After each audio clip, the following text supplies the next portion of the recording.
एक आदमी और उसकी बीवी जंगल में एक गहरे कुएं में गिर गए। क्या वो वहां से जिंदा बच सकेंगे? इस फिल्म की शुरुआत में कुछ लोगों को बंदी बनाकर ले जाते दिखाया जाता है। उनमें एक शख्स जिसका नाम ऑरवन था, दूसरे शख्स से कहता है कि हम यहाँ से भाग सकते हैं। वो उसे कहता है कि तुम पागल हो गए हो, इनके पास बंदूकें हैं, हम कैसे यहाँ से भाग सकते हैं? तो अरविंद कहता है कि अगर हम सब मिलकर इन पर हमला करें, इनमें से कुछ न कुछ बंदूकें तो हम छीन सकते हैं। दूसरा शख्स अरविंद को कहता है कि वो तो ठीक है, लेकिन दूसरे ट्रक के लोगों को तो हमारे प्लान का पता ही नहीं। तो अरविंद कहता है कि हमें हमला करते देखकर वो भी पर हमला कर देंगे। इतने में एक शख्स ट्रक से जंप लगाकर भागने की कोशिश करता है, लेकिन गुंडे उस पर गोलियां चलाना शुरू कर देते हैं और वो वहीं पर गिर जाता है। तो गुंडे उसे दो ट्रकों के दरमियान बांध देते हैं। तो दोनों ट्रकों को तेज रफ्तार से भगाकर जैसे ही पिछले ट्रक को ब्रेक लगाते हैं, उस आदमी के दो टुकड़े हो जाते हैं। वो उन्हें थोड़ा आगे ले जाते हैं और ट्रक को रोक देते हैं। वो जैसे ही सबको ट्रक से उतार कर एक लाइन में खड़ा करते हैं, तो अरविंद उनके लीडर पर हमला कर देता है, लेकिन देखता है कि किसी ने उसका साथ नहीं दिया। इतने में गुंडों का लीडर उसे कहता है कि तुम नाकाम हो गए हो, तुम्हारा साथ किसी ने नहीं दिया। अरविंद पर हमला कर देते हैं और उससे गन छीन लेते हैं और गुंडे सबको कहते हैं कि भाग जाओ। सब भागने की कोशिश करते हैं, सब अपनी जान बचाने की कोशिश करते हैं, लेकिन वो जैसे कुछ दूर भागते हैं,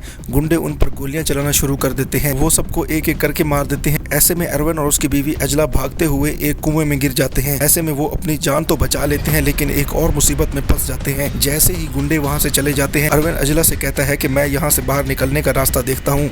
तो अजला उसे मना कर देती है और कहती है कि अभी वो यहाँ पर होंगे, कि अभी हम सो जाते हैं और हम कल सुबह बाहर निकलने की कोशिश करेंगे।